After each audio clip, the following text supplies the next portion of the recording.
Para entender o apoio que Salazar e o Estado Novo vão ter entre os portugueses, é preciso, para além da reação à ditadura democrática da Primeira República, conhecer o clima político europeu e internacional.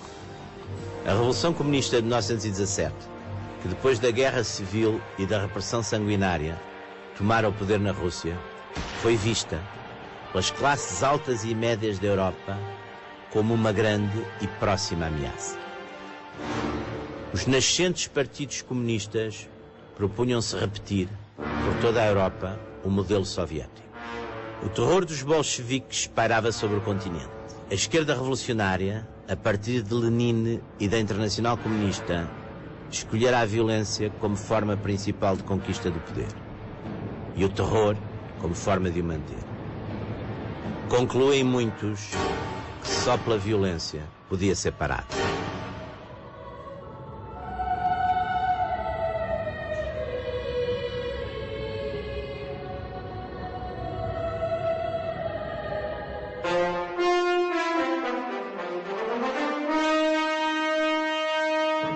Chegado ao governo, Salazar ataca o problema financeiro com um controle rigoroso da despesa e a melhoria da coleta da receita. E conta com a confiança política que inspira para fazer voltar os capitais imigrados. Finanças em primeiro lugar. Salazar conhecia bem a história política e financeira de Portugal no século XIX para saber que a dívida e o déficit eram o grande problema do Estado em Portugal. Por isso, logo que chega ao governo, a sua primeira preocupação vai ser exigir um total controle das despesas de todos os ministérios. O ritmo de amortização quanto à dívida pública externa, avaliada em percentagem do PIB, é rápido. Ela vai passar de 44% do PIB em 1926 para 32% em 1930. Em 1935, é 19%. Em 1940, estabiliza em 5%. A partir do momento em que há recursos financeiros, podem começar as políticas de fomento e de obras públicas. Antes, na década de 30, Salazar dedica-se a desenvolver a produção agrícola alimentar para baixar as importações, mantendo os preços dos produtos base. Seguir-se-ão os grandes planos de eletrificação e do fomento hidroelétrico, da construção e reconstrução das infraestruturas rodoviárias, portuárias e ferroviárias, algumas das quais vinham ainda da regeneração. E há um grande investimento em obras públicas e construções sociais em Lisboa e no resto do país, sob a égide do ministro Duarte Pacheco. E assim estão lançadas as bases materiais para as políticas ajusantes ligadas à industrialização, que entretanto ficam para grupos privados, industriais e financeiros. Muitas vezes os críticos e adversários de Salazar acusam-no de ter atrasado economicamente o país. Eu penso que esta crítica tem que ser vista à luz de algumas outras realidades, nomeadamente tem que se fazer uma comparação histórica e relativa, quer dizer, as pessoas hoje vivem, evidentemente vivem melhor hoje do que viviam há 50 anos. Mas vivem em Portugal, vivem na Alemanha, vivem na Itália, vivem na Grã-Bretanha. Houve um grande crescimento económico em todo este período. Por outro lado, Portugal também foi sempre um país atrasado economicamente, independentemente dos regimes políticos, em relação a estas áreas da Europa Ocidental e da Europa Central, onde a industrialização foi mais cedo. O que é também importante é que nos 40 anos de governo de Salazar, o rendimento nacional cresceu em termos reais cerca de 8 vezes.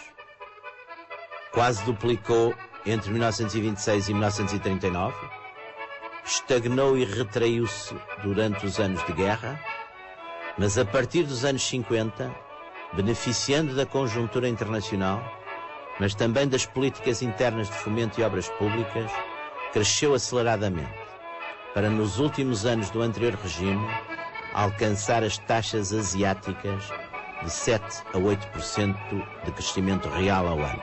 A média foi altíssima e o país aproximou-se, em termos relativos, dos níveis europeus.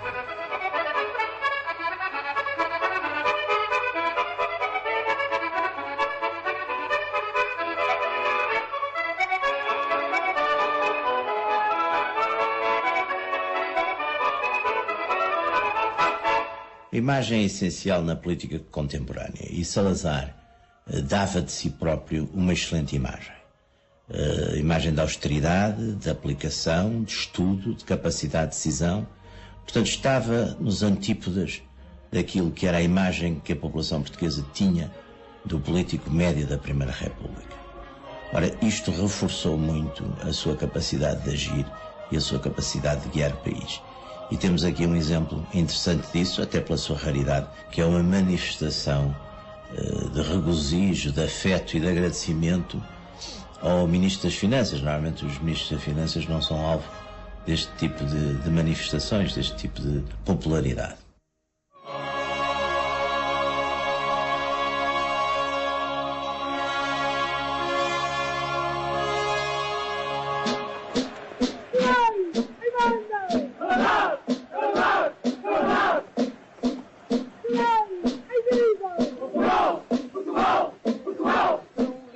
Assim Salazar agarrou o país, como já agarraram os militares e as élites, e criou o mito. Graças à confiança do exército e ao instrumento orçamental, tem o controle da classe política. Agora vai adaptar a Portugal uma doutrina, o nacionalismo autoritário e conservador, para resolver a crise do Estado e levantar a nação. Não discutimos Deus e a virtude, não discutimos a pátria e a sua história, não discutimos a autoridade e o seu prestígio, não discutimos a família e a sua moral, não discutimos a glória do trabalho e o seu dever. Assim se assentaram os grandes pilares do edifício e se construiu a paz, a ordem, a união dos portugueses, o Estado forte, a autoridade prestigiada, a administração honesta, o revigoramento da economia, o sentimento patriótico, a organização corporativa e o império colonial. Os historiadores dividem-se bastante, até por razões ideológicas, quanto à caracterização política deste regime criado e institucionalizado por Salazar. Alguns inclinam-se para lhe chamar um fascismo, uma forma portuguesa de fascismo. Outros dizem que essencialmente era a realização da famosíssima democracia orgânica dos papas sociais. Sem dúvida que o regime foi um regime nacionalista, autoritário, conservador, tendo uma economia de mercado, embora com um certo dirigismo, ou seja, uma certa autoridade política sobre a economia. Eu, pessoalmente, sempre achei que o regime não tinha características essenciais ao fascismo. Não era revolucionário, não pretendia usar o Estado, a política, para mudar a sociedade. O professor Borges Macedo, que considero uma autoridade nesta matéria, costumava dizer que o regime, essencialmente, era a reprodução, a institucionalização do pensamento político de Salazar. Uma casa portuguesa fica bem, pão e vinho sobre a mesa. A trilogia Deus, Pátria e Família refletia esse ideário, que ainda é, para o bem e para o mal, o da direita portuguesa.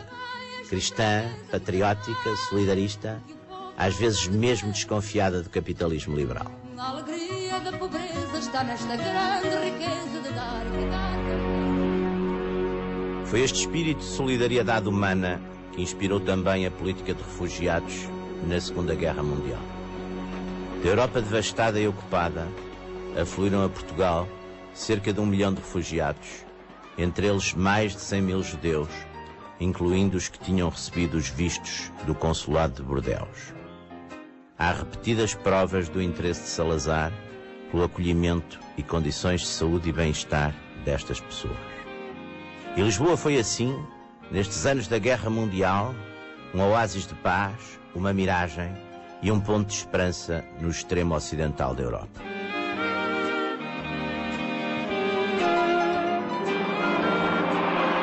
Plane to Lisbon.